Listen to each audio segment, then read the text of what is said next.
Hello and welcome to the Celtic Down Under podcast. I'm your host, Jarrod, and joining me tonight are Johnny and Dal. How are you, Johnny? I'm good, Jarrod. I was just saying, I'm very jet lagged at the moment. Just got back from the UK. So if I say some stupid shit that's more than normal, you have to forgive me. How are you, Dal? All good, mate. All good. Early morning here. Yeah, so everyone who's tuning in, Dal hosts the Celtic Supporters Podcast. So I've just been recording a Tim Talk podcast with him that will come out on Sunday the 16th. So thanks for doing that with us, Dal, and jumping on for today's podcast. Appreciate that, mate. Welcome, mate. Looking forward to it. All right. So what we've got is only a few little topics to discuss, but as you can see, I named the podcast Musical Chairs because if you believe the guys in the media, there's like 472,000 players linked with us and just about the same amount, not coming in or going out the other way. So it's an absolute shambles. Thought, you know what? We'll take the piss out of it and go from there. So we'll start off with the main topic we want to discuss has got nothing to do with transfers. So we'll start there and then we'll roll back into the transfer chat a bit later on in the pod. But main breaking news over the last 24, 48 hours is that full crowds are to return to the upcoming games as of Monday. So the fact that we're playing Hibs Monday night, so Tuesday morning our time, we'll be able to have a full crowd there. Happy days, in my opinion. Makes moving the winter break forward worth it. Apparently, to get into games, you're going to need to have a vaccine passport proving you're vaccinated with your booster shot and also have a negative test to get into the ground. If that's what you've got to do to go to the football, though, do you see many people complaining? No. Mate, the vaccine passport thing, I go to the games. I'm a season ticket holder, so to be honest with you, the way they police it's a farce anyway. When I was going to the game at the start, I never had my second booster, so I had my fiance's COVID passport with her name on it on my phone, and done that, and you just walk in. So load of bollocks, mate. To be honest with you. How do you find it when you're over there, John? Well, that it's very interesting Dale said that because that's exactly what my experience was as well. I was kind of I was nervous. I would probably say I was nervous at the most because the only vaccine passport I had was the Australian one, which is, as Jarrod knows, it's an app and it's green and quite clearly says Australian government on it. It says when all your vaccinations are, but that's obviously not the NHS one. I haven't had time to upload it to the NHS one. So obviously I'm thinking, they're going to make some sort of deal about this. But like you said, Dale, I just showed them it and you went, yep, right. All they want to see is that you've shown them the screen. They really don't care. So it's not really policed or ushered in or anything like that. So yeah, it's just semantics really. Yeah, definitely. I think they were saying it was they were trying to catch 20% of the fans, and they're now talking about 50% for Monday evening's game. So yeah, it'll be good to see what it's kind of like walking up to Parkhead and trying to get in if they're checking 50% of 60,000 people. I don't know what it'll be like on Monday night. It could be a bit of a disaster, to be honest with you. There'll be long queues, or they'll be asking supporters to get there dead early. There'll be one of the two. Do you know what I mean? Yeah, if that's the case, you're going to be expecting all sorts of bottlenecks outside the stadium. How they're going to process it, who knows? It's going to be one of those really weird ones where it's like, well, it's going to look good. Like the plan's going to look good on paper, but we all know what sporting events are like. One little thing doesn't go to plan. Next thing you know, whatever's on paper is an absolute load of rubbish, and yeah, it's going to the plan's not going to go ahead.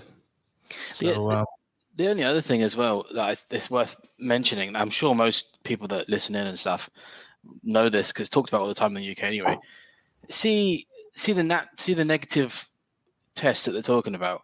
I imagine they're lateral flows rather than PCRs. PCRs would be silly. But see if, and we call them rat tests here. See if you were to get a negative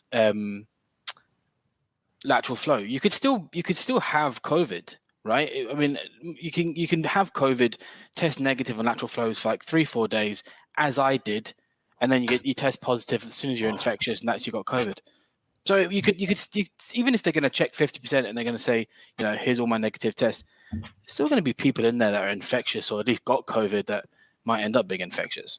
So I just don't see you either, which obviously none of us want. You either keep it with no fans and just say we need to absolutely stamp this out. We need to make it a real strong case about it, or you just call it a bogey. Game's a bogey, and you just let everyone do what they want. And just say, look, herd immunity, we'll accept the deaths, all of that. That's it. It's one or the other. Yeah, I agree with the latter, mate, to be honest with you.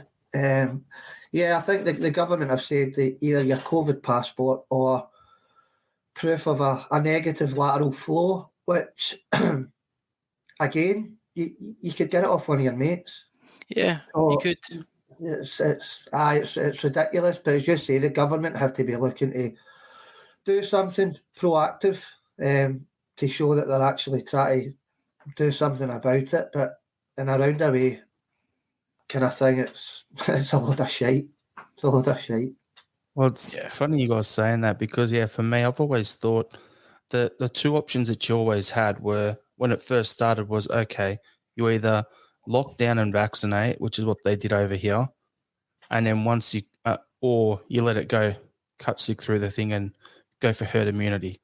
Now, we've got to the point over here where now there's this Omicron variant that they're calling it, and it's over here and it's spreading like wildfire. We were getting locked down for like 6 months last year, over 30, 40 cases a day, right, in Melbourne. And now there's like 35, 40,000 a day. But they're saying everyone's double vaxxed now. So it's about hospitalizations and it's about people on ventilators. It's not about cases. So if that's the case where we're at now, they're just letting it rip through, going for herd immunity, which makes sense. But you can't have your cake and eat it in terms of you can't just be expecting to try and beat this thing down now. It's been around for coming up on 2 years or whatever it is. We've got to get used to it at the end of the day. So as Tony says in the comments here, I'll bring it up on the screen if it comes up. But it was Wow. There we go. Just froze on me. There we go. It's nothing to do with health and safety. It's about power and control by the politicians and central planners. Correct. Sums it up. Look, I have to slightly disagree with Tony, right? I don't think it's entirely to do with power.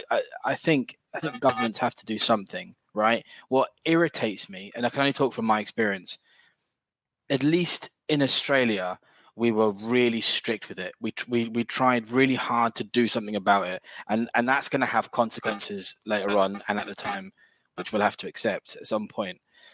But from my experience in Scotland and at Celtic Park and stuff, sorry, that's my front doorbell. It's the half measures that was just really annoying. It was the saying that you need to wear your masks without having stewards checking people wearing their masks. It was the not checking the vaccine passports to make sure everyone is actually vaccinated. Do you know what I mean? It was just like the token gestures. So I don't necessarily think, and I think that's all the way through to politicians in Scotland as well. It was all this, we're waiting for money, or this is all we can do, or there's so many things we could have done in the UK and Scotland to try and to stop it. And you could have looked at Australia. I mean, comparatively, we've done quite well here, but yeah, I don't know. I think, like I said before, game's a bogey. It's going to rip through whether we want it to or not. Now that's it. Game's over. Yeah, that's the thing. It's a tough one because no matter what you do, it's you're damned if you do, you're damned if you don't sort of thing. Like what you're saying, John, like we did well over here in Australia. I don't agree that we did well over here. I think we did better than other countries, but that's true. That is very true. But at what cost? Because I'm looking at it in 5 years' time. What's the mental health thing going to be for people over here who have been locked down? Like I've got a 10-year-old nephew, and he hasn't seen his mates at school for almost 2 years. That can't be good for his development. I know Dell, Yeah, you're absolutely right. some sons, so that can't be the same as well. So can't be good for them if they're a lockdown as well. So yeah, that's the long-term issue. Like the here and now is about stopping the virus, but at what cost mentally? Because that's where the bigger issue, and they're not keeping stats, but that's what it's going to be. So people going to football, at the end of the day, that's their escape. That's what people need. And I know if that was me, like I went to the Melbourne Victory game on the weekend and there was people right behind me, whatever. I just said to my wife before when I said, if I get it, I get it. Who cares? I need to go to the football. I need to get out of the house. I work from home. I'm here all the time. I need to get out of the house. I'm going crazy. So, well, Jarrod, that's exactly on that, right? That's exactly what I'm trying to get at. Why would the Scottish government, instead of just, if they were dead serious about it and saying, right, we need to stop this Omicron variant spreading, again relating to Celtic, why would they reduce it down to only 500? That's mental. Why not just say zero? If you feel that way, then just be, stand by your words. Go down to zero. But they didn't. They went down to 500. So my argument was, well, if you think 500 safe in a 60,000 seater, why not have 10, 15, 20,000 and spread them all out 8, 10 meters apart, and then have all the other stuff that goes along with that. Get them. We spoke about that, John, on a previous pod where we're saying the number 500 is such a ridiculous number. Like there's some clubs totally out there. And as John's saying, it's the 60,000 seater, but that applied across the full country, whether you had a 2,000 seater stadium or a 60,000 seater stadium. It was absolutely ridiculous, and I think it was the timeline thing as well, with the full house at St Mirren 3 days previous, and then obviously I think COVID maybe came out to play in Boxing Day, so it went down to 500. The overall handling of it, especially towards football fans, in my opinion, by the Scottish government's been nothing short of ridiculous. But listen, we're kind of speaking about this for the last 2 years, so back to paradise on Monday night, as you say, Jarrod, under the lights, full house against a high B side that will probably be rejuvenated with Maloney coming in and a few signings. So we're back. That's the main thing, mate. Can't wait. I think that's it, right? I don't see. I mean, look, touch wood, everyone, but I don't see them any government shutting anything else down or reducing it. So I think that's it for the long haul now, which is good because you're absolutely right. We need to focus on this season and all that, and Hibs are going to be coming back strong with Maloney in charge now. So good games. We'll talk more about the Hibs game and Sean Maloney and all that later on in the pod. But before we crack on, we've got a question here from Paul McGinley. Do you believe the tennis players? I hope he gets booed. No. The answer to that is no, we don't. The thing is, I'm just going to say it. Like, I'm a massive Djokovic fan. I love him. My in-laws are all Serbs, right? Love the guy. The work he does in the community off the court, in terms of building schools in country towns with his sponsorship money and all this so that everyone gets an education over there, that sort of stuff. He does a hell of a lot of charity stuff through his sponsors and his money that he earns, all this sort of stuff. It doesn't get reported. And for me being a Celtic fan and us being founded from charity and then seeing the work he's doing over there, I love the guy for that side of it. Now, where my issue with all of this is, he was on a hide into nothing because of who he is. People over here don't like him. It's the Australian way. It's called tall poppy syndrome. If someone gets a bit too big for their britches, you give them a kick in, everyone gets on them. And an Aussie term is you just gently bully them until they pull their heads in. That's pretty much what it is. So for me, I just think the way everyone's been going at him is an absolute joke. However, and the reason it's a joke, and this is the whole however, is that there's I think 12 players got the exemptions for the exact same thing, yet he's the only one who got detained. Djokovic is the only one who got detained. He's the only one who's had to go through this because he's got a bigger platform. Surely that other female tennis player got detained as well, though. There was that eventually, after she'd been in the country loose for 3 or 4 days. Oh, that's mental. Yeah. But I was going to the Victory game on the weekend and out having to run around near the tennis centre, which is across the road from the stadium, I'm not going to name her, but a player who's formerly won the Australian Open women's competition asked me for directions. So I told her where to go to get to the tennis centre because she got lost. And I asked her about it and she said, I've got one of those exemptions. And she's out just in the general public having a run. So I'm like, if you look at it in that regard, what's the difference here? I don't get it.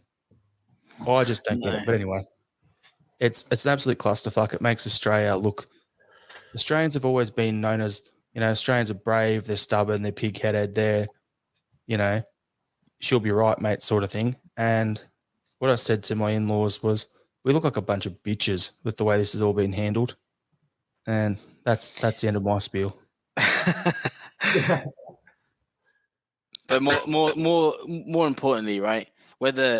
However you feel about the whole situation, the courts found what he'd done to be fine and okay. So we'll see what happens in the future. But the judge found it unreasonable to not let him in. Yep. Enough said. Let's get back to the football. So, musical chairs. There's been how many signings so far? 4. The 3 Japanese boys, and then there was what's his name?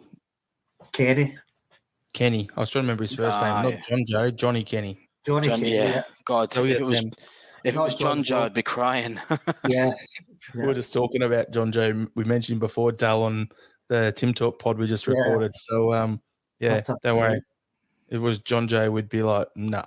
No. But it's funny because I'm just going to say, similar to what we touched on last week, when does Celtic do their business early?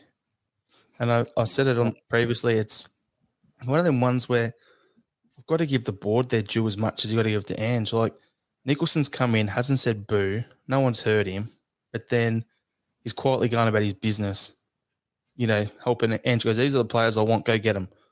And to have 3 announced the day before the transfer window opens, then another one in the first week. It's the 12th of January, and we've almost got 5 signings done. Like, Rolly McGree's hit a snag, apparently.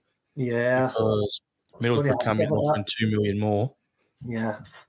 But if that happens, like called last week's pod, called it in August because Ange called, Liam called Ange signing Maeda back in August.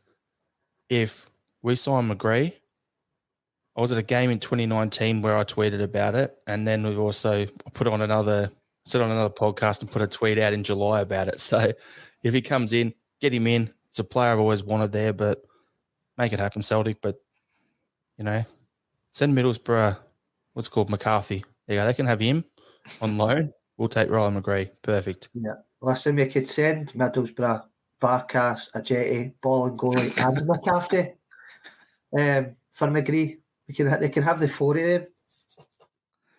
Yeah, and Sorrow as well. Check him out. That's who we didn't touch on earlier as well. Sorry. Yeah.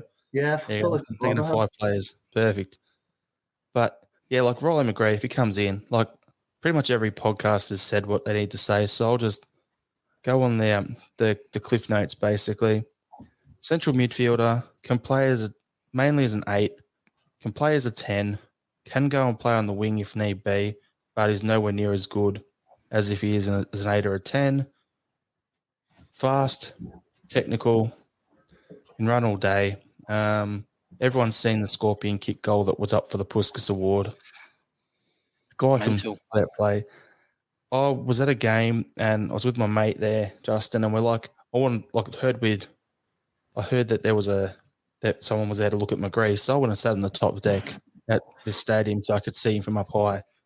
And just his movement, he reminds me of a young Cal McGregor. Like, when Cal came in, before he started playing 6, when Bruni was playing in the 6 role and you had McGregor playing a bit more box to box, He reminds me of that sort of player.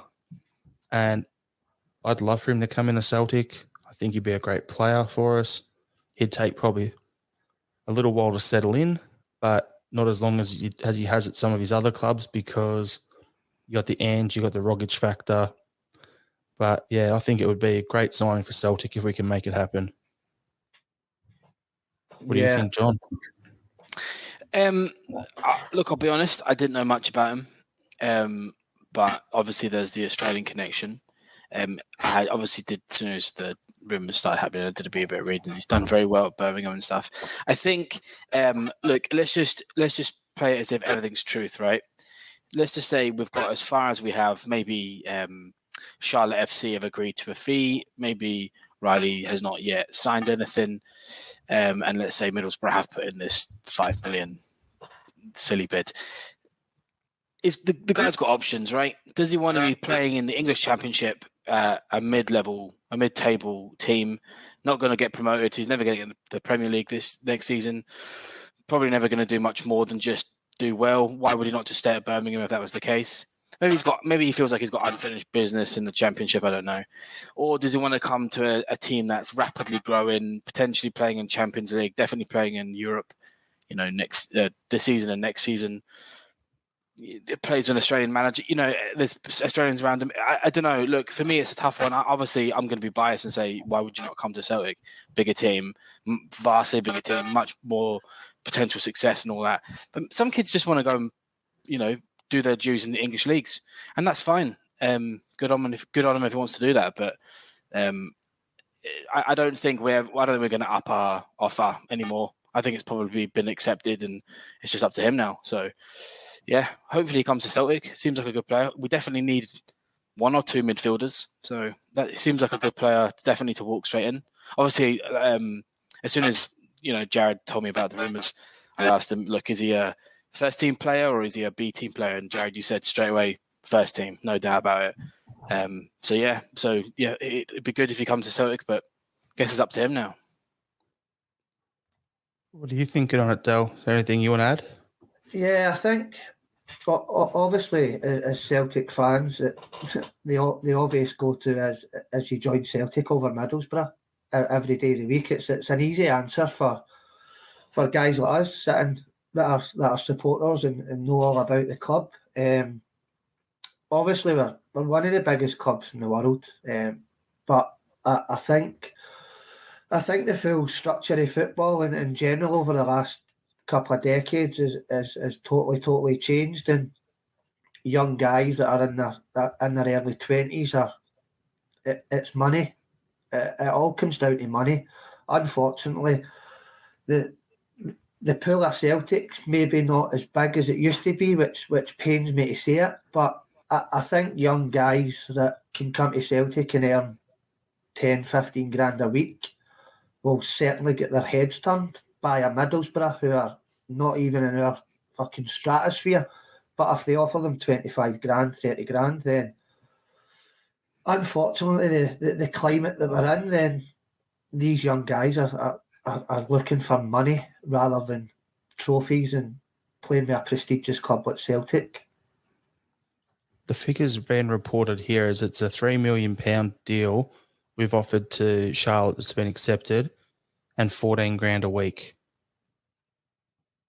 So if that's what he's earning or coming in for 14 grand a week, that's still decent money considering, like he's had I'm going to be blunt, I rate McGree, but he needs to find a home of the club. That's the first thing. He was at Adelaide early days. Then he goes to, I think it was Club Bruges or something in Belgium. From there, didn't cut it. Was too young, didn't break in. Went back on loan out to Newcastle Jets here. Then went back on loan out here to Melbourne City. Then got out of his deal there. Went back to Adelaide United, to his hometown team where he came through. Played there for a bit. Then got his move to the MLS to Charlotte, who weren't actually in the league then anyway. So then they loaned him to Birmingham. So he hasn't had a consistent 2, 3, 4 seasons at a club anywhere.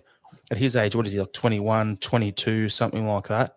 If that's the case, he needs to find a home, a club where he can put down some roots, knuckle down, and progress and develop. playing under Ange at Celtic for 14 grand a week, be good money. He'd have the chance. He'd have a manager who called him up for the first time ever to the Socceroos as a 17-year-old, looking after him and Ange. If I was in his situation, I wouldn't blink. I'd be on the first flight, even if I wasn't a Celtic fan. Like, that makes sense to me. Going to Middlesbrough, they're a sort of club that they're always buying and selling. They're up and down into the Premier League, relegated. They're all over the joint. If they come offering you 20 grand a week, something like that, is that extra 6 grand a week going to make all the difference? Who knows? And if he does go to Middlesbrough, in 6 months' time, what's to stop them buying another player at his position? Yeah, exactly. That's very true. Because they got that English TV money filtering down from the Premier League, balloon payments, all this sort of stuff from when they were last in the EPL. So if he was to come to Scotland, he'd be in our team. He'd come in. Sorrow would be gone. That'd be the final straw for him. See you later. That's an upgrade massively in our squad. And off we go. And he'd be a core piece because he's at that age where in 4 years' time, he could still be 25, 26, not even in his peak yet. And if he still wanted to move to the EPL, if he does the job, or to continental Europe to go play somewhere like the Serie A or in Spain or in Holland or whatever, he could still make that move and have a good 5 to 10 years of his career left. To me, it's a no-brainer. Come to Celtic. Yeah. I think you find when the transfer windows are up and running, you get the media merry-go-round as well as players' agents. But these kind of things tend to find their way into media outlets and news and stuff, and the player then maybe gets offered a better deal. So it's the ins and outs. It's the ins and outs of the bullshit with the agents and stuff as well. So fingers crossed he comes. I've heard a lot of good reports about him. A wee red flag raised by yourself, Jarrod, with the amount of teams he's had as a young player. But hopefully Paradise will be his home for the next few years, because he definitely looks like a player that could fit into Ange's system. The only thing that it could be, right, see, being a little bit sceptical here, it could easily just be a case of the guys, like you're saying, Dell, agents and all that. It could be the guy's agent has been pushing for a slightly better contract. Celtic might be slightly hesitant, so he's just jumped on the phone. Somebody, someone at Middlesbrough who's likely to answer and give some sort. Do you know what I mean? And it's just leverage to get better. These things happen in all sorts of contract negotiations, in other things outside of football as well. So it could be something like that. We see that happen all the time, and it's Celtic as well, where it's like we're linked with players, and as soon as Celtic or Rangers or both are added as, they're linked with the player, they get an extra $5,000 from whatever club they want to go to a week. Yeah. Automatically, because they have to do that. So for me, I look at it and go, it's just a strange one. I don't really believe half of what it is, but we'll see how it ends up. Yeah. I think, what was it you quoted a week? 17 grand a week? 14 of what I've seen. 14. I still think that's an awful lot for a untested guy to come into Celtic. I don't know if some of our best players will be on that just now. Maybe like 20, 30K is our cap. So, I don't know. Maybe he is trying to squeeze out an extra 3K a week or something. Here's a comment for you. It's all about the cash. I'm based in the Midlands, and McGree hasn't set the heather on fire whilst at Birmingham. If so, best ignored. It's from Patrick Dolan. And then McGree's in Celtic to leverage and move elsewhere. Quite possibly, yeah. I think I had the discussion the other day, and I think the days are gone. And if you're a Celtic fan and you're signing guys like Virgil van Dijk and Kyogo and stuff, and you don't expect these players to be there for any more than 3 years, then you've buried your head in the sand. Whether the fans like it or not, we're a selling club. We've got a business model to look for good talent, get a few good seasons out of them, win some silverware, and they move on. Virgil van Dijk and guys like that. going back to Martin O'Neill's team, and they somehow held on to Larsson and guys like that. They days are gone. Their days are gone now. So if he's coming as a young guy and looking for a move down south, that's just the way it is nowadays. Absolutely. There's maybe, if we're being really honest, there's every single club in Europe and the world are selling clubs. There's maybe 5 worldwide that aren't. They're really 3. Maybe if you've been really cutthroat, 3. Those are the absolute god tier clubs. Every single other club on the planet is a selling club. Who would they be, Johnny? Oh Jesus! Now, I'll say it if you want. I'll go Real Madrid, PSG, Bayern Munich, because Barcelona got financial. You can take Barcelona out of the equation now. I'd have maybe not said PSG. I'd have maybe said City instead. But 3 to 5, something like that. We all agree that we all know the teams, right? That's in that type of caliber team. All the other teams are all selling clubs. So I imagine the suits at Celtic understand that sometimes it's frustrating that fans don't, but that's just because we love these players and they're fantastic and we want them to stay at Celtic. So I get it. If McGree turns up and he wants to move on to Southampton maybe, or I don't know, some other Diddy team in the Premier League, that's fine. After 3 good years. Yeah. He wants to walk that path well trotted from the east end of Glasgow down to the south coast. Yep. Yeah. I named the obvious one, but it could be any. And then 2 years after that, he'll make the walk from Southampton up to Liverpool. That's how it works, isn't it? Or he goes the other way and does something else. Yeah, or he comes home to Australia because he's failed. All right. So what we'll do, we'll leave that Riley McGree stuff there. From my point of view, just again, hope it happens. He'd be a good player for us. If it doesn't happen, though, that's football. Yeah. But next one, a couple other things that have been spoken about, players going out, right? So we can all pretty much agree who needs to leave the club. Like me and Dal were just talking about for the Tim Talk podcast about players need to go out on loan. But then there's been a few other ones that need to be sold. So realistically, and you mentioned them early on, Barkas needs to go, Ayeti needs to go, Bolingoli, those 3 in particular need to be sold to get back whatever we can of the 13 and a bit million we spent on them. Let's recoup some of that, get the wages off the books, and off we go, right? Because they're not playing, so they're basically a waste of a wage and a spot in the squad. And our squad's starting to get a bit bloated now. We need 2 players for every position.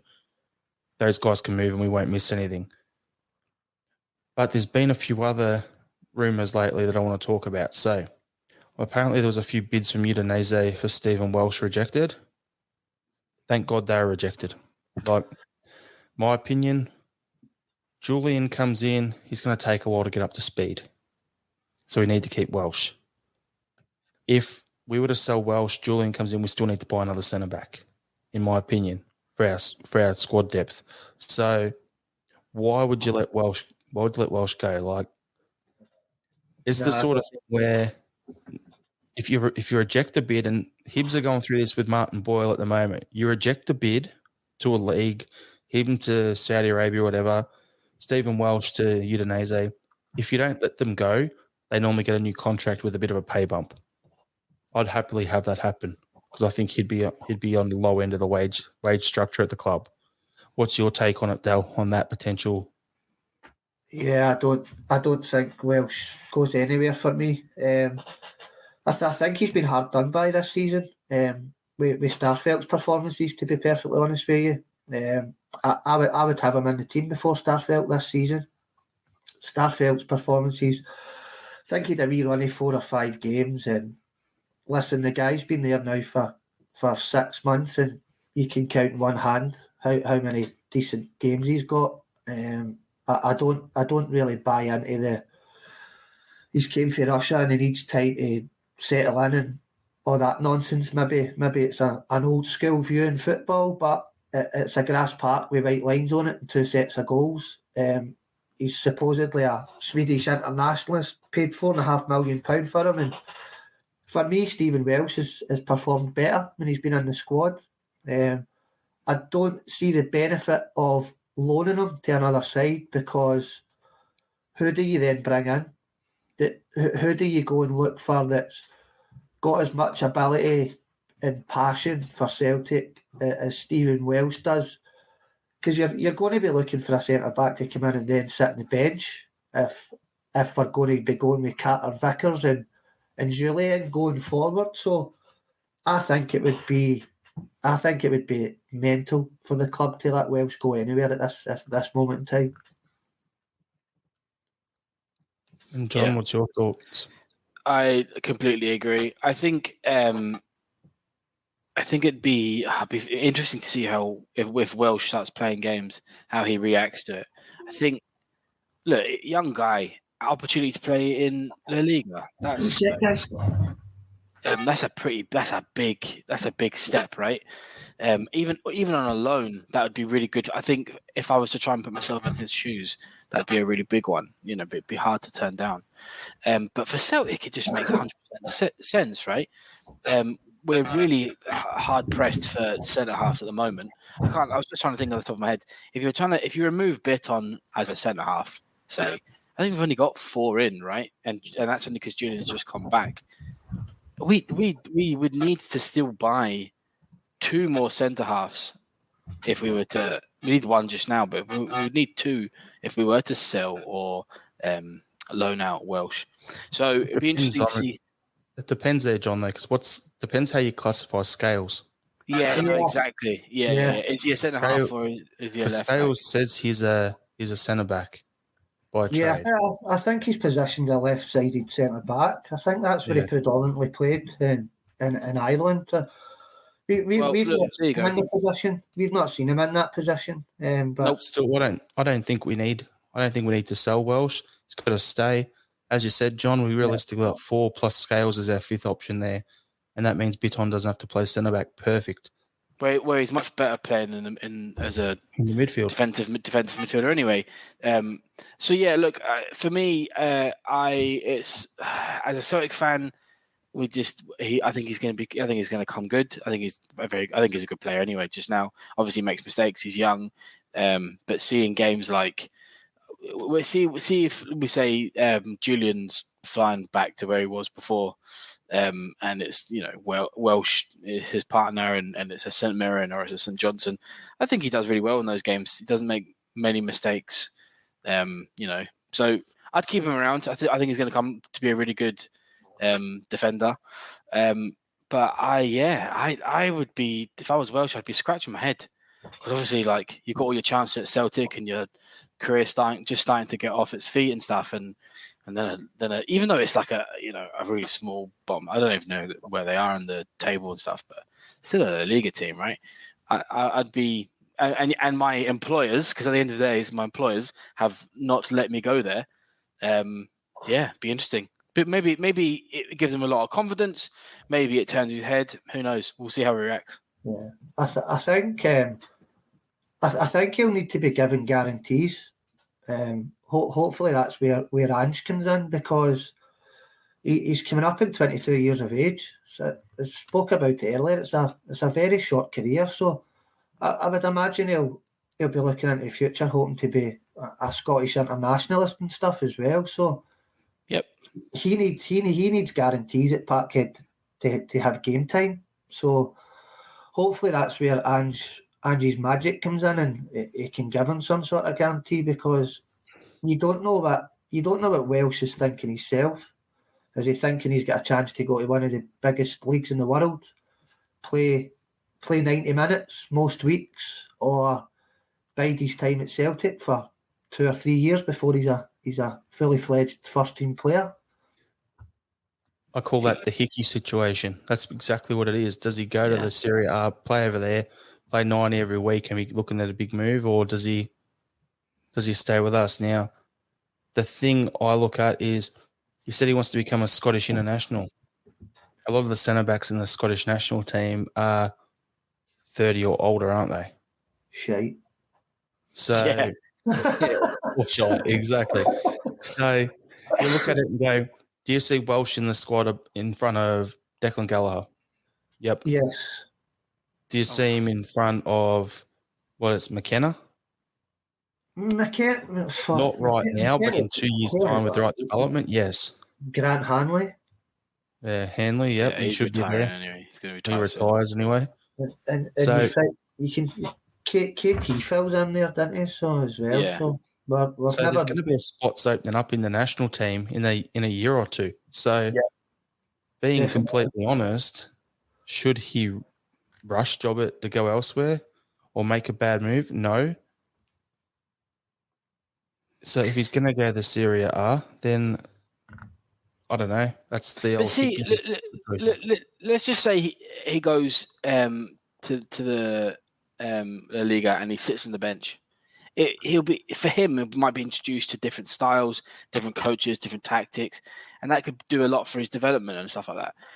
I think he's going to get, with the way that Ange plays and how everything is fast paced, everything is really demanding. I think it's going to need a larger squad, and it's going to need a lot of a turnaround of players. So I think he's going to have more opportunities to grow at Celtic. Personally, obviously, I'm super biased, but yeah, it could be a bit interesting for him, to be honest. I think and how many Scottish internationals play outside of England and Scotland? I don't think there's that many, to be honest. Is it? I think all of them. Solely British based. I think the last guy that kind of played out with was Johnny Russell when he was playing over in Canada, possibly. Yeah, right. A few games. John. Yeah. All right, Jack go on then. Hendry. Oh, Jack Hendry plays in the Belgian league. Yeah, absolutely. Right, there you go. So that's one. That's the last one. There you go. Yeah. And you can tell you jet lag, John, because he keeps saying La Liga, which is Spain, but it's Serie A in Italy, which is Udinese. Yeah, there you go. That's the dumb stuff. Well, at least you called it at the start of the show, John. Yeah. Thanks for calling I thought me I'd out. say that because there's been a comment here from Paul McGinley saying, was it not a Serie A team? He is the Scottish under-21 captain. So thanks, Paul. Thanks. Yeah, I could laugh. But yeah, so talking about Welsh, I think we're all unanimous here. He's not going anywhere.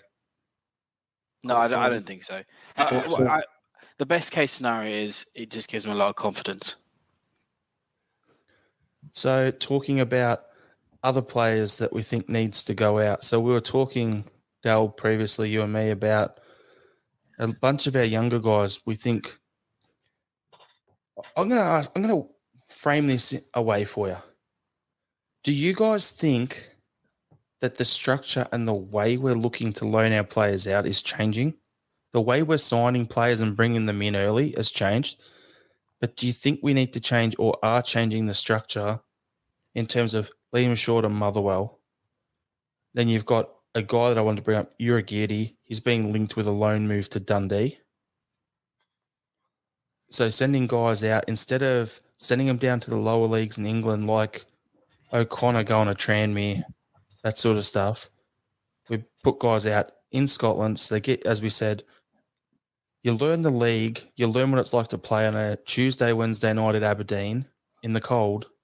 So when you come back to Celtic, you're used to that and can contribute.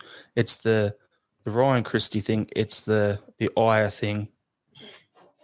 Should we be looking at doing that? Because it looks like that's something that Ange is looking to do with our younger guys. And it also means that they can't play against us, but they can help take points off our opponents, which is a good thing, playing the long game. Which players do you guys think? We'll start with you, John. Do you think if we need to go too deep at every position, who would you put out on loan within Scotland? Oh, that's out on loan. Out with the ones that you've mentioned there, I would just Henderson went, didn't he? So I mean, he would have been a good candidate to go out on loan rather than to be sold. But I think for me, it would be any of those players that sort of fall between. Even do you know what? I would even say I would like Moffat and all that. Maybe in the summer this year. they'd be good players to go out on loans for some bigger teams. So they maybe the Aberdeens or the Kilmarnocks, like we were saying before. But it would be those types of calibers, either emerging players trying to get in, or it would be the ones that sort of. I mean, Urigidi's kind of a weird one, isn't it? Because if we believe the rumours, he's not quite cutting it. So I kind of feel like he's getting loaned out to be put in the shop window sort of stuff. But yeah, that's the type of that. Yeah, I mean, do you know who I was speaking to my dad about this the other day? Who I don't hear about anymore? O'Connor. I don't know. Is he in the B team? Is he? He's at Tranmere. Is he at Tranmere? Right. Well, there you go. That's why I don't hear about him anymore. Yeah, but those are the types of players, ones that you'd want to eventually come good, but they're not quite cutting it. For me, if he was to sign a new contract, but even though it's not going to happen, if Karamoko signed a new 3-year deal, I'd loan him out the rest of the season within 100%. Scotland so that he can get a run of games, especially after being injured. But if he doesn't sign that new contract, he's going to sort of pre-contract elsewhere, stuff him. He might not, though, because he's not had an opportunity to showcase himself. He can't get the big movie he wants off rumours and training sessions. He needs actual game time. Yeah. So it might come into January and you might see him getting an extension. And Dell, which players do you think need to go out on loan? How long have we got? I think it would benefit young Montgomery.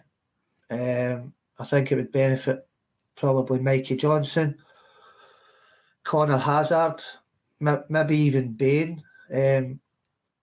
I think we're quite lucky out wide. If you've got Abada, Maeda, Jota, Jamesy Forrest, and then Adaguchi. I think midfield to up tops is very, very healthy. So I would like to see young Monty going out and getting some game time. As you say, the downside to playing in Scotland is they're going to miss a few games if they're playing against their parent club. But if we're looking into the future to get them back at Celtic, then we're better to ply their trade and against the teams they're going to be playing against week in, week out.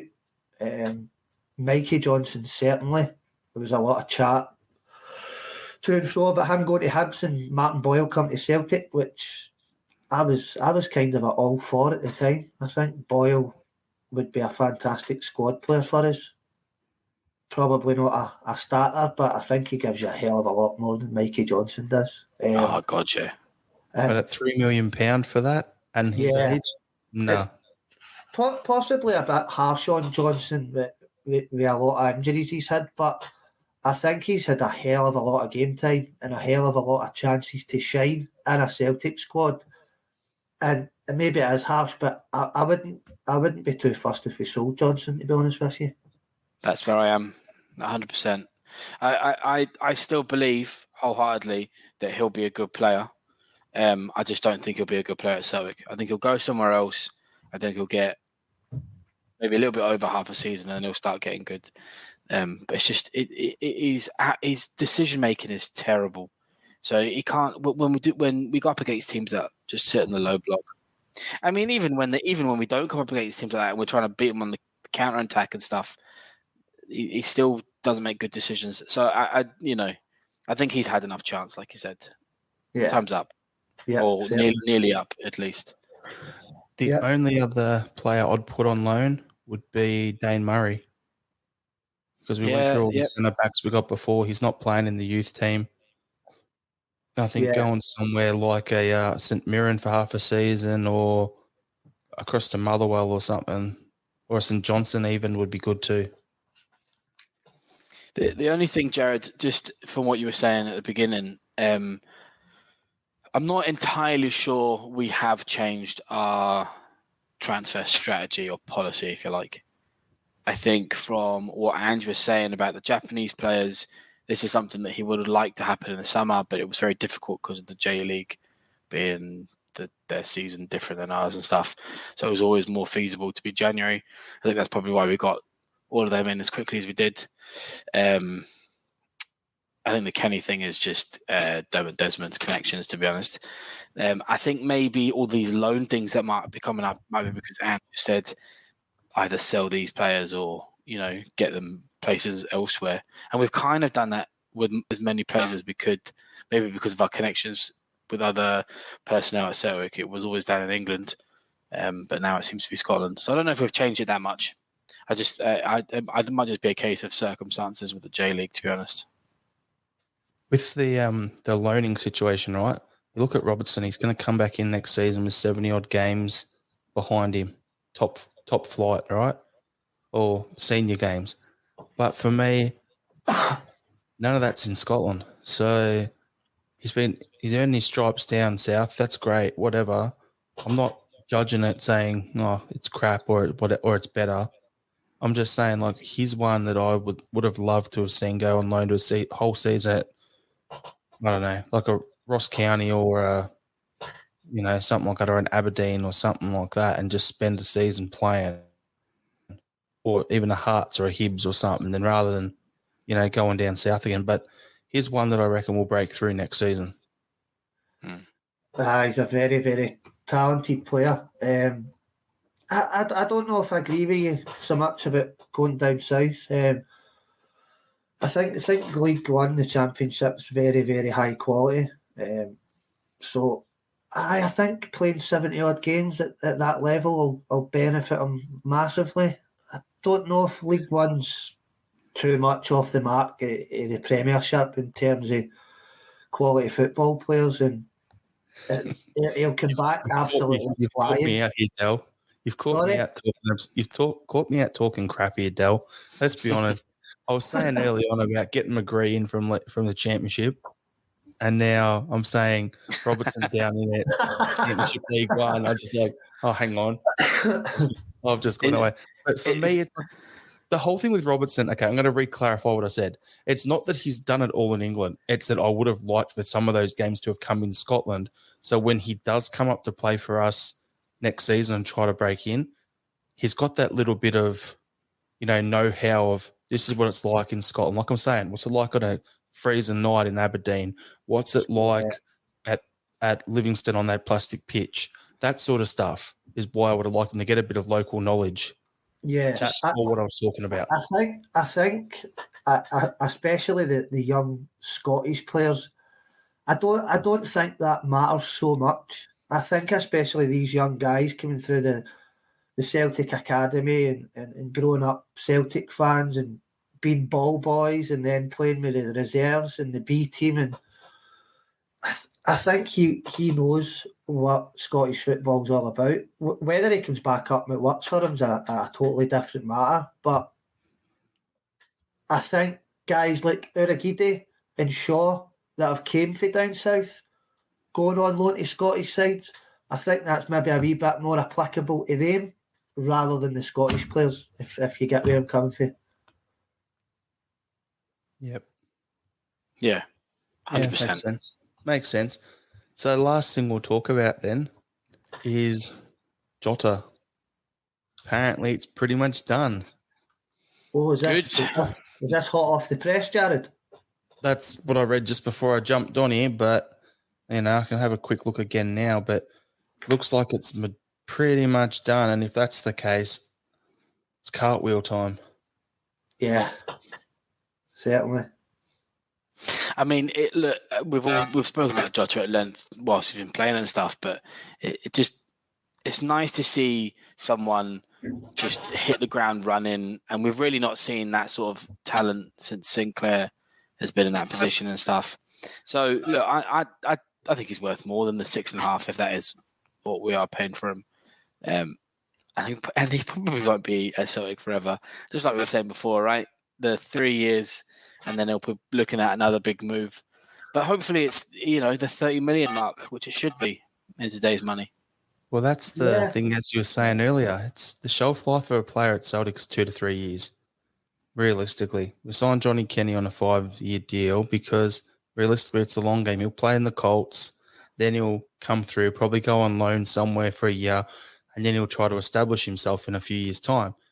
Jota is coming, he's hit the ground running, $6.5 million. I just call that's ashtray money for what we'll get for him when we sell him. Sign him on a 4.5-year deal. End of the season, he's got 4 years left. If he plays another year or two, that'll bring him up 1 more year, 2 seasons, 2 more seasons, 3 seasons he's done with us. That's the end of his shelf life. He's still got 2 years left. We'll get good money for him. Perfect. Then if we sell him, as you're saying, 25, 30 million is your starting point. Well, I think that's really predicated on whether we play in the Champions League. I think we'll probably hit a ceiling transfer wise because of Europa around maybe just shy of 25, right? And I think it goes up massively from that if he does well in the Champions League. Just a bigger market, right? So that really, look, best case scenario, we win the league, we get automatic entry, but we need to do better during the qualifiers, and then it's just easy money there. If we win the league and we don't even need qualifiers, we're straight into the Champions League. Yeah. Perfect, even better. And look, I hand on heart think it will happen, but it's a big mountain to climb this second half of the season. I think we need to at least realise that 6 points is me claimed 3 times. Yeah, but that's they're not doing bad. Right? As much as we hate to say it, they're not. It's not like they're doing terribly. So we need them to do worse, and we just need to keep going, basically. Yeah, yep. Yeah. I think looking at it realistically as well, for how long Ange's been here, if we get the Jota deal and the Carter Vicker deal over the line, the squad's looking absolutely good. Phenomenal. So I think we need to give Angie. We'll maybe have a big squad. We'll still get half of January left, but I think the summer I'll nail down and we'll see an overall picture of what the squad's going to be like for the summer and hopefully the upcoming Champions League run as well. So, would you like both Jota and CCV to sign, or would you take just one of them? Both. Take both. Will we sign both of them? I think we probably will sign both of them. I think if we sign both of them, I don't think we'll be signing any more massive players to slot into a position that we desperately need. We might just settle with what we've got and maybe get some up and coming players from that. Because it's a lot of money that Celtic have shipped. Because we've just come back from the COVID season, right? So we've had a lot of losses. So it's the board really is back in hand here. I still think our weakest position is left back. So if we don't sign both Jota and Carter Vickers, I want to see at least a contender, if not a first team player for the left back. Yeah. It's like we spoke about in our group chat, John. Like, I look at it and go, I'd like Jota and CCV. I think we signed Jota this window. We signed Carter Vickers at the end of the season to stagger out the payments a bit, because then we can roll Carter Vickers into the next financial year for the books, whatever. But talking about left back, we were speaking about that in our group chat, and I was saying I think we're fine with what we've got for the time being. But end this season, next off season, it's going to be, okay, that's our key position to target. If we qualify direct to the Champions League, that's a definite upgrade position. Has to be upgraded. No if, buts, or maybes. Yeah. But as I was talking to Dell about earlier, I think for the rest of this season, you want to have 2 deep at every position. I think the 2 biggest weak spots that we've got is if something happened to Joe Hart, you either got to play Barkas or Bain. So I think our second string goalkeeper is a weak spot for us. And then depends on how we line up. If Maeda's playing as a striker, then I think we need a right winger. If Maeda is playing on the left wing, we put Jota at right wing. We're fine at the right wing. But I think the 2 weakest positions on paper at the moment, backup goalkeeper and another right winger.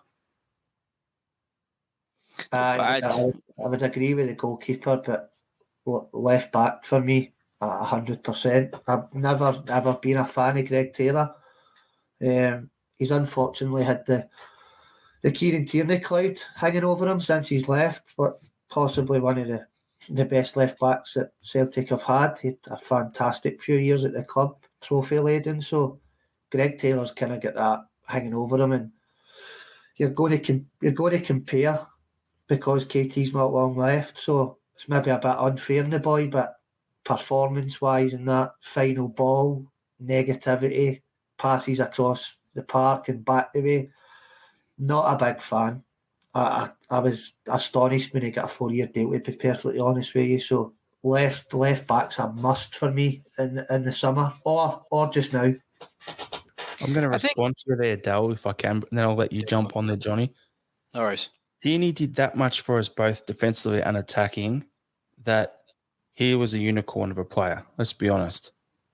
What Bolingoli was doing attacking before he decided to go, for a bit of a shag session in Spain, and what Taylor does defensively, those two combined, if you could turn them into one player, that would have been what Tierney was doing for us, right? So ideally, Greg Taylor and Patrick Dolan said this in the comments that his stats are superb. For me, Taylor would be good enough as a reserve, like as a backup player in Europe. Yeah. So if we were to go in to the Champions League and we upgrade the left back to a starting quality international, the same way we just got Juranovic to play right back with Ralston behind him, if we had the same setup on the left with an international level starting left back with Taylor behind, great, happy days. Yeah. That would be ideal.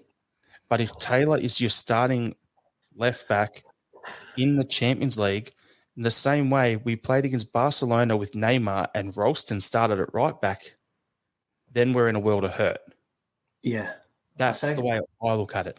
Yeah. Yeah, and obviously the way Ange plays football and with the inverted fullbacks, I think Taylor would struggle. And going back to the comment, his stats are good. A lot of Celtic fans do like him, and I agree with you, Jarrod. He is reasonably good defensively, but just in my opinion, he's not Celtic class. He's not done enough for me. That's the eye test. Yeah, he's not done enough. So listen, as you say, he'll do a job to the end of the season and hopefully bring the league title in. But certainly a left back must be one of Angie's number one targets come the summer. Has he got Taylor on that contract? Looking forward to having him as his full-time backup, hopefully, mate. And we go and get a Juranovic type player to come in and be a starter come the summer. I think from what I was saying before, I don't think there's going to necessarily ever be a backup in an Ange team. I think he's going to rotate that many players that often because he demands that intensity. He's going to need two good players to fill in that position. And I 100% agree with you, Dale, right? I personally like Taylor. I think he's got good stats. I think any half decent winger, when it goes up against him, he just gets done. So I don't think he's quite where Celtic needs to be. He might have been where Celtic was when we signed him, and that's just what happened. But where we know we want Celtic to be and where Celtic is now clearly going, he's just not quite cutting it for me. And I think that's a position where if we did just get someone slightly better, we would instantly be a stronger team.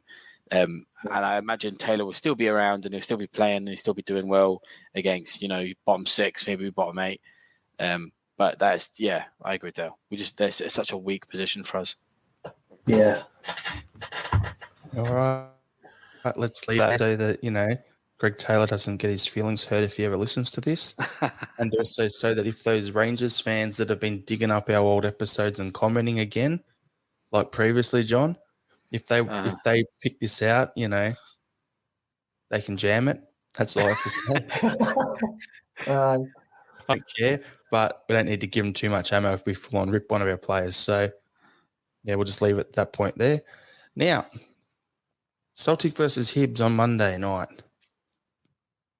We're going to quickly go around the room of the three of us here. I want to go through our starting lineups. This is going to be good fun. What our score predictions are and who we think will debut. So I'll go first. So I'll start off with debuting will be Maeda and probably Rio Hatate. Now, starting lineup, I'll go Hart in goal. Just for you, Dal, I'm going Greg Taylor at left back. And I'll go with Starfelt and CCV at centre back. Then we'll go with Yeah, then I'll go Juranovic at right back, midfield of Rogic, Hatate, and Kalmak, and then a front three of Kyogo, Maeda, and probably Abada. Right. Is that who you think will start or who you want to start? Because that's two totally different teams I've got in my head. Yeah. I'm just going on what I'm thinking from what we've seen so far this season. I don't see Ange throwing hell to leather and throwing all four Japanese guys with Kyogo and the other three all in there. So that's what I think will happen based on what I've heard. Like, ideally, I'd want to have Jota starting, but he's injured. I'd want to have Julian playing, but he's just come back. Stuff like that. So, is Jota definitely still injured? I thought he was just about coming back. I heard it'd be end of the month. That's what I heard. I think him and Turnbull are still a wee bit off. So I would probably.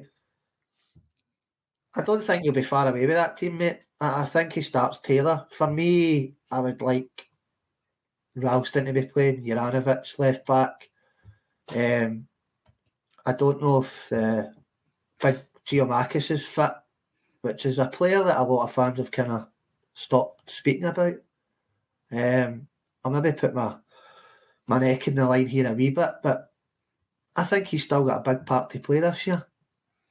As you say, that's the thing I was going to ask you, Jarrod, obviously knowing a wee bit more about Ange's football teams. When he has the squad that he kind of wants, as Johnny touched on there, is he a rotator? Will he go to an Ibrox and play a full strength team, and then a Motherwell comes to Parkhead and he makes 6 changes? Because chasing a £40 million Champions League pot, I feel as if he seems to be the kind of manager that he'll stick to his tried and tested. He's said that he doesn't rotate for the sake of it, and that's spot on. Like, what he'll do is he's big on his sports science and players' loads and stuff, like how much work they've done. So if all the stats and everything that's being fed to him through Gavin Strachan's laptop is telling him that Abada's played 3 of the last 4 games and he's starting to get tired and fatiguing at 55 minutes this game, then he'll give him the next game off and he'll bring the next man in. Or if Kyogo's making a lot of runs, instead of him playing so many games, then, okay, instead of playing that, he'll play 3 out of 4 and put Giacomakis in for 1. So he'll rotate more if he has to. If a guy's played a lot, like at Melbourne, he played this real weird formation of 4-2-2-2, and he had a winger, Costa Barbarouses, and he was always out on the right. And then, like, he was out there for like 4 or 5 games in a row, and then suddenly he was dropped for 2 games. I'm like, what's going on here? Turns out that, it was just because of his stats and the amount of, like, the high pressure pressing and all this sort of, and the runs he was doing there was like, he was at risk of getting injured. So go have a sit on the bench, mate. Next man can come in and do that. Once Costa was okay again, bang, straight back into his spot. So he'll rotate more. That's probably a bit of insight for Celtic fans that don't know a lot about Ange's teams and that. Then obviously with all our muscle injuries this year, we are threadbare squad. So that's more what it was, yeah. So obviously the new signings coming in, I'll let them tinker a bit more and rest guys, and hopefully these muscle injuries will be a distant memory. Plus, the start of the year, we didn't have a sports scientist there either, so a head physio. So you take all that into it as well, plus the whole new style of playing, guys being so unfit from Lennon's team last year, and then new guys trying to come in. It's like it's a perfect storm. That's why they always say his first season's a learning season in terms of the players have got to learn what's required and get their bodies right. Second season, they're going to hit the floor, hit the pitch, and just absolutely be all over it. We're already 3 or 4 months ahead of where I thought we would be at the end of the season anyway. So we're flying as it is in terms of the players getting up to speed. Now we've got a bit more players coming in, give him some options, off we go. But I don't see him just going wholesale changes, i.e.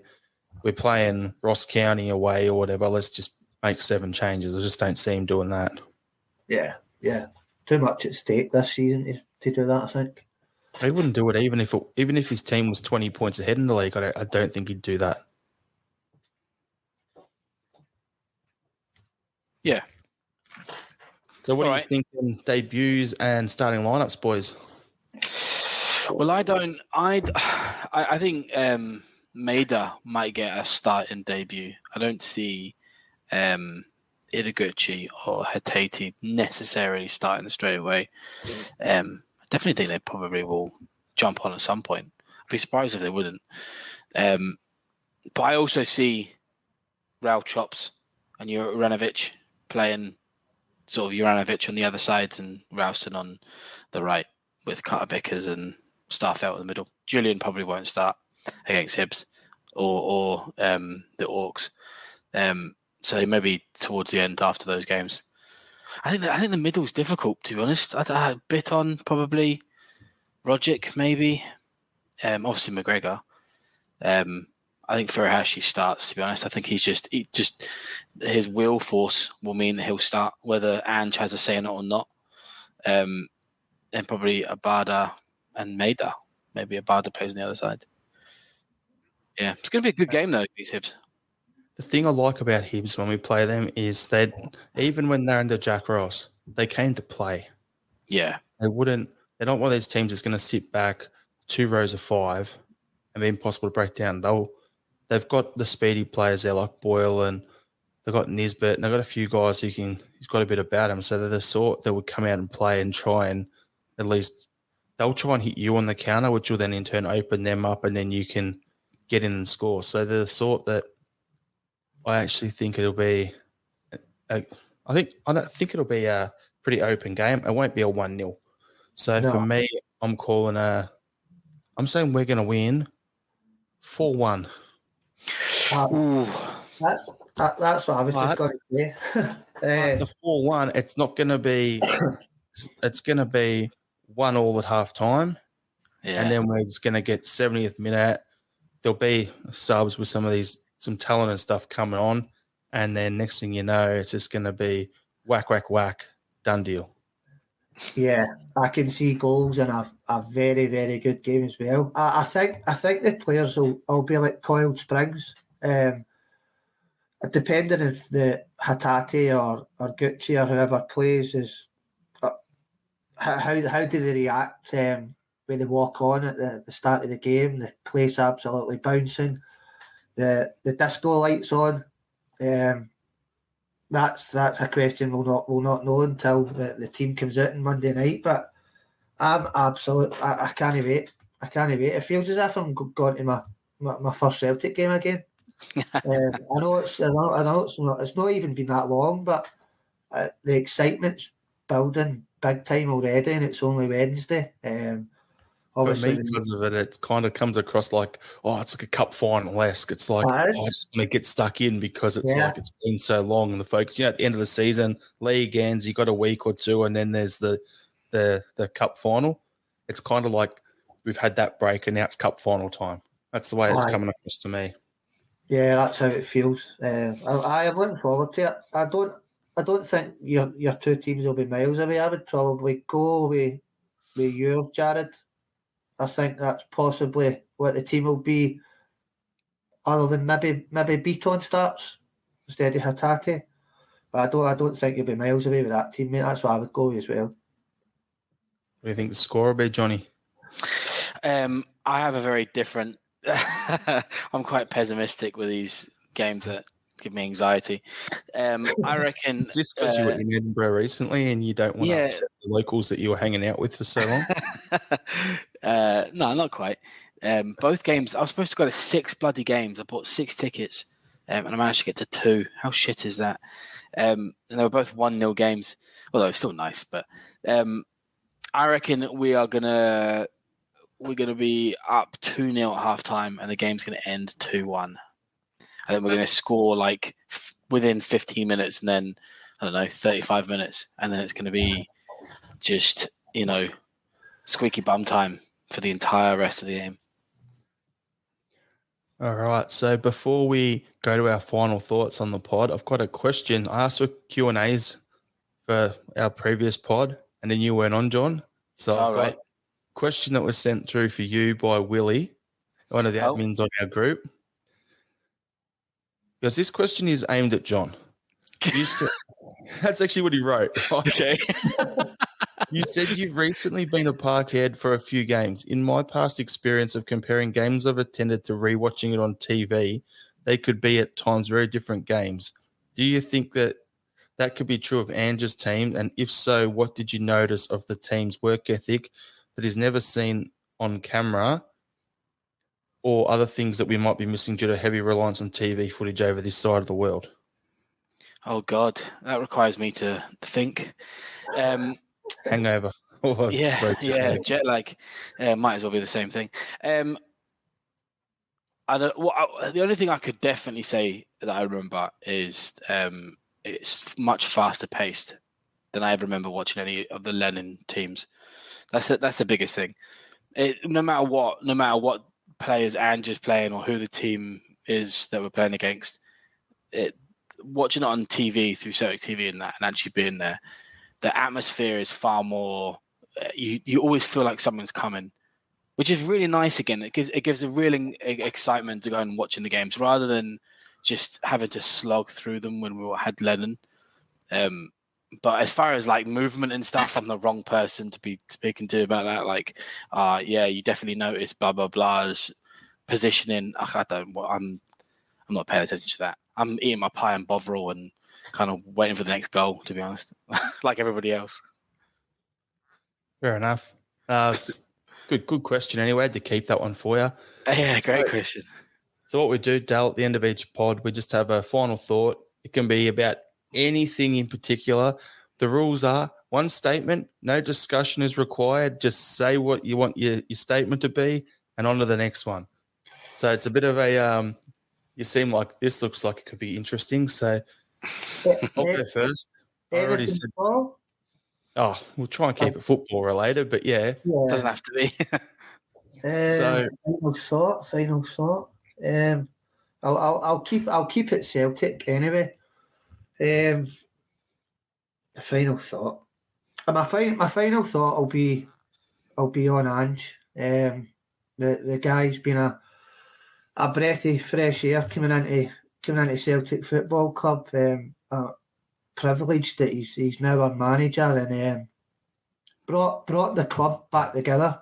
It's been a shambles for the best part of 18 months, and the atmosphere at the club, for the Ned smashing bus windows when Lennon was in charge, to how it feels walking up to Paradise now, and the atmosphere, and there's a relationship with the squad again, a relationship slowly building with the board, with Nicholson doing a good job, and at the moment it feels brilliant to be a Celtic fan again. And as we spoke about earlier, fell in love with Celtic just that little bit more with Ange being in charge. John, your final thought? My final thought is Celtic related, but a little bit away from Celtic at the moment. It was just on. I don't know if you guys talked about this in other pods, but obviously I wasn't on them. I think the appointment of Sean Maloney at Hibs could be a real game changer for the second half of the season for us. I think obviously we were at a time linked with Maloney, and lots of us were quite excited by that prospect. So I think, at least by reputation, we all know that he's a very good manager. He was as an assistant manager and now as a manager.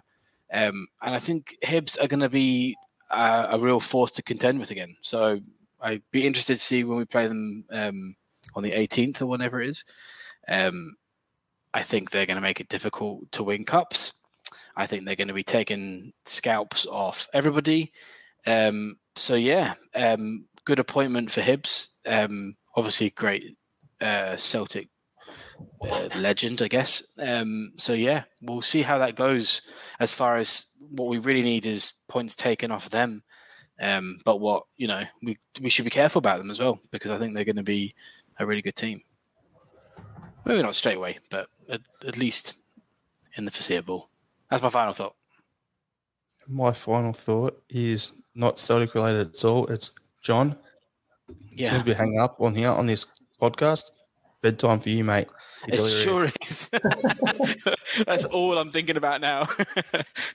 All right, everyone. Thanks for tuning in. We appreciate your support and those in the comments and everything. Thanks for getting involved. Please follow us on Instagram and Twitter at Celtic Down, Facebook and YouTube. You can find us at Celtic Down Under on there. On YouTube, please subscribe and hit the notification so whenever we go live, you get the notice on your phone or however you want to watch it. Del, thanks for jumping on and having a chat with us. Where can we find you? You'll get me at Celtic Podcast 67 on Twitter, Del Boy O'Reilly on Facebook, and the Celtic Supporters Podcast on YouTube. All right. Hail, everyone. Hail. Take care.